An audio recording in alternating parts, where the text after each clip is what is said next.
മഞ്ചേശ്വരം ബായാർ പദവിലെ tipper lorry driver Muhammad ആസിഫിന്റെ ദുരൂഹ മരണം ക്രൈംബ്രാഞ്ച് അന്വേഷിക്കും. മുഹമ്മദ് ആസിഫിന്റെ മാതാവ് സക്കീന മുഖ്യമന്ത്രിക്കും ജില്ലാ പോലീസ് മേധാവിക്കും നൽകിയ പരാതിയുടെ അടിസ്ഥാനത്തിലാണ് നടപടി. Bhima jewellery, old press club junction, Kasaragod. Bayar പദവിലെ ടിപ്പർ ലോറി ഡ്രൈവർ മുഹമ്മദ് ആസിഫിന്റെ ദുരൂഹ മരണം ക്രൈംബ്രാഞ്ച് അന്വേഷിക്കുമെന്ന് ജില്ലാ പോലീസ് മേധാവി ഡി ശിൽപ.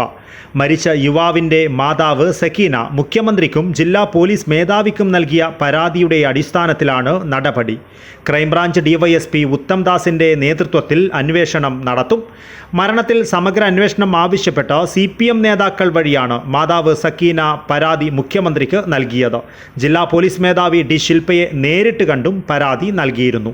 ജനുവരി 15 പുലർച്ചെയാണ് ആസിഫിനെ ടിപ്പർ ലോറിക്കുള്ളിൽ അവശനിലയിൽ കണ്ടെത്തിയത്. ആശുപത്രിയിൽ എത്തിച്ചുവെങ്കിലും ജീവൻ രക്ഷിക്കാനായില്ല.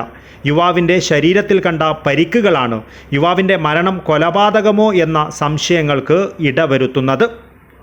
Abdul Rahman Udyavar, news bureau, Manjeshwaram.